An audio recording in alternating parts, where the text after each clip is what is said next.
in the swamp! It's raining again. Again, I will tell you, digging a giant hole in May in Missouri, not the best time to dig a hole. So, back to the shop. All right, but before we go to the shop, I want to just give you a quick little tour of the place, if you'll let me. This Bobcat right here, not mine, actually. My guy wanted this soil, so he's just going to use his machine to get some of my extra soil, which is pretty nice. So tour starts at the front here. Recently installed a do not trespass sign because, you know, let's just throw some extra caution tape up and some ropes. Just make sure that I can reduce some liability around here.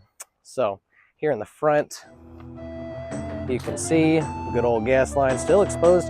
I worked my butt off looking for the clay tile sewer that's apparently tapped right there, and I see it again in the hole over there. So I thought it was going to be here, and you know what?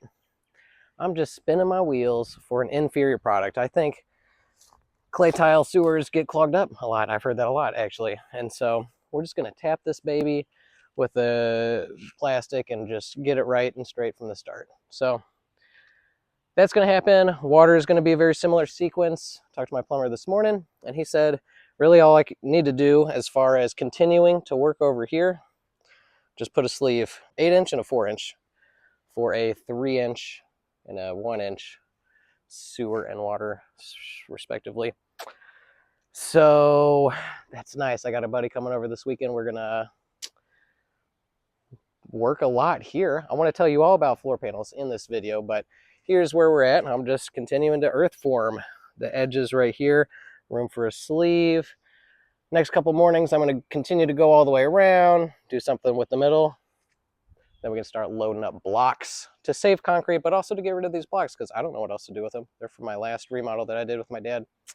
And I'll show you a picture of them right here. We just don't need them there. So they're going to go on this footing. This is going to be a super fat footing, maybe 16 inches. I don't know. We're just going to see where this goes. So welcome to the shop. I know you've been here before, but you haven't seen that I got 15 floor panels. Might label those here in a little bit and maybe make another one, but I am already sweating. So good thing we got a new heavy duty fan. Real excited to plug that baby in because it is a little warm in here, especially when I get here. Once you open the doors with the cross breeze, it's not too bad. So now that I'm all situated and nice and organized here, I think there's a couple things to show you as far as the tour goes. Architect plans and snacks and masks. It's really handy that a forklift can drive in here, drop off all the wood. Got a real nice miter station.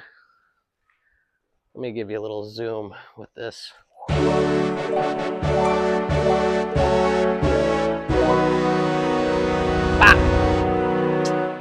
So there's that. There's straw bales. Here's a panel that I am in the middle of, and tools and stuff over there. So let's talk about floor panels. These guys are so fun to make. I do really enjoy them. These panels are a lean, mean, environmentally friendly machine. I expect my house to last 100 plus years, not only because of the way that we structurally engineer everything, but because we wrap everything in a way, a certain kind of house wrap that allows the straw bales to breathe their water, but it's very airtight. So we're looking at air tightness values with the blower door test of somewhere around less than 1. And because of that, I also got to have some fresh air in the house. So I'm going to have, just a couple silent little fans in my house, along with some energy recovery units in the walls, just to give me that fresh air that I need.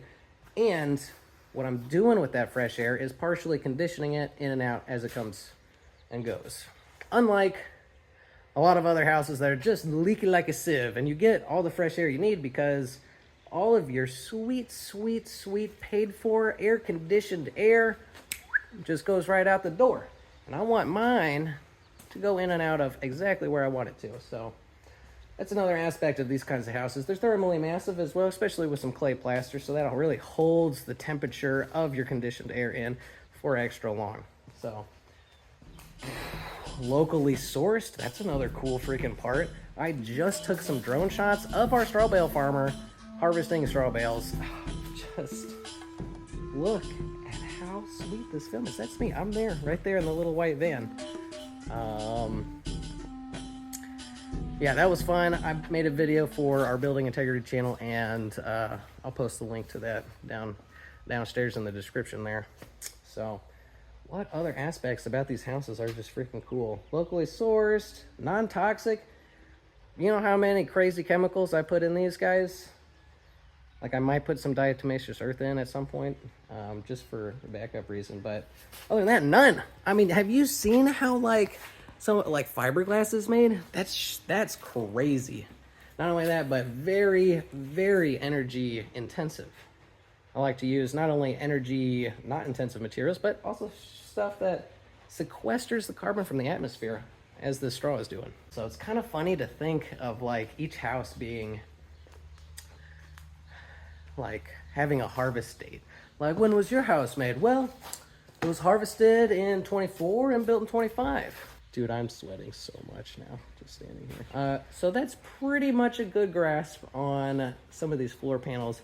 I do want to dive into, just to share for the heck of it, how much this project is actually costing me. So let's go back to the office, just my upstairs room, and take a look at that. And welcome to the office, ladies and gentlemen. Before I jump into how much this project so far has cost me and how much time it's taken, I want to show you this freaking sweet idea for an octagon-shaped house. Classic me, put time and energy into a project that is way, way in the future, if even going to happen at all. Anyways, would love this octagon-shaped building to be one of my future projects. Way more windows than what's currently shown.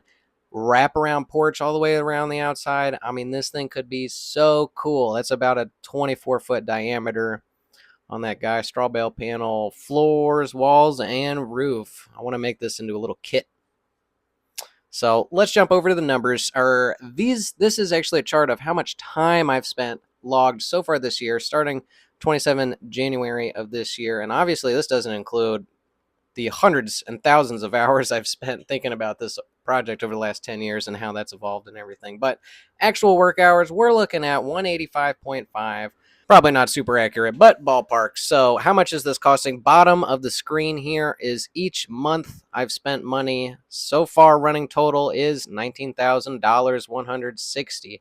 So definitely hitting into the piggy bank at this point. If we switch over to how much I thought this project was going to cost, my kind of goals to get it dried in was $55,000, and that running total is a little off on this chart. That's not as up to date as the other one. So that's where we're at in this project. In my scope of work for this over the next week or two is focus on that footer. I'm almost done with the floor panels, so that feels pretty good. There's a couple sequencing things that need to happen before I can bring those two on site and store them there. So yeah, next video is probably going to be all about the footer and my process with that. So stay tuned, hit that like and subscribe button, and comment some gibberish down below so that I know that you watched the whole video.